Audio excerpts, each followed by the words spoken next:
You look young, but you've been doing this for decades, Mark, and I've been following along Thank closely you. for the entire ride.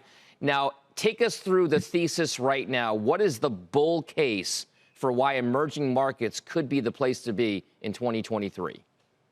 Well, first of all, you must remember the emerging markets index is 30% China.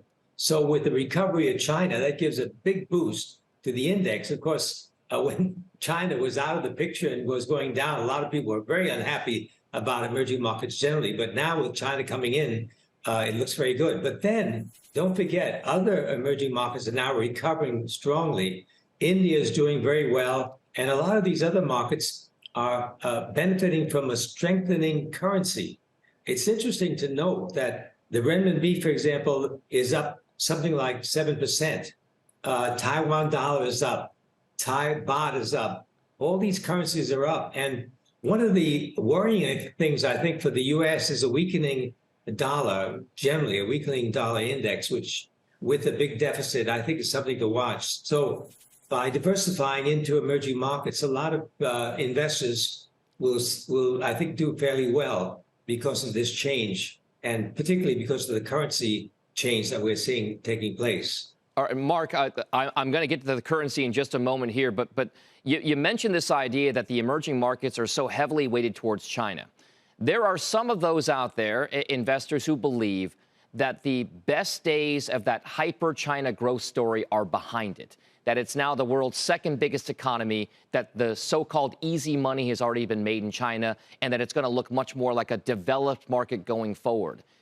Is that the case in your mind? Is China still going to, I mean, it will not grow at the pace it did over the last 40 years, but can it still be a growth mechanism for emerging markets?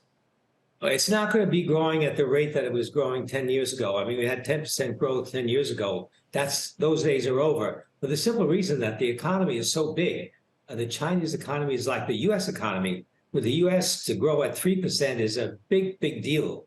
And that'll happen in China as well. But then on an individual company basis, there'll be tremendous opportunities because you're now seeing a big revival of tech investment because of the U.S. restrictions. The Chinese government is putting a lot of emphasis on tech. So there's going to be definitely opportunities in China, just like in the U.S. There's so many great opportunities in the U.S. market, and you're going to see that in China. But more importantly, other markets like India, like Brazil, like Malaysia, like Indonesia, like Thailand, these markets will do very well. And don't forget, Taiwan still is doing very well. Now, you mentioned that dollar story before.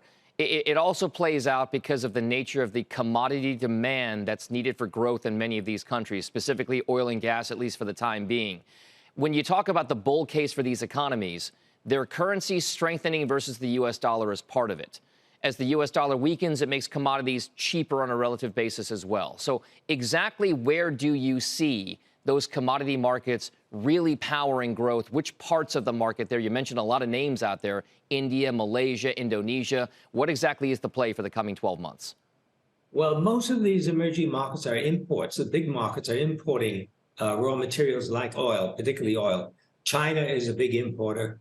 India is importing. The good news for India and China now is they're getting cheap oil from Russia, and they're paying in their own currency. By the way, that's a very interesting sidelight to this whole situation, because if they're not paying in U.S. dollar, it explains why the U.S. dollar is getting weaker globally.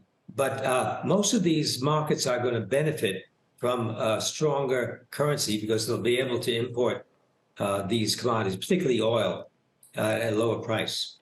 And before we let you go, we've got a few moments left here.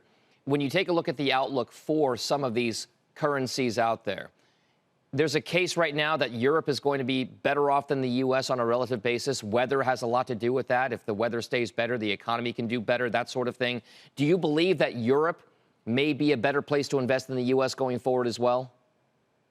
I don't think so. I think it's a little bit too early to head for Europe. I'm not saying that the markets are not going to do better than they've been doing, but I think because of the Ukraine situation, the uncertainty and all the problems that they're facing, I think means that the markets won't be as good as you can see in some of these emerging countries.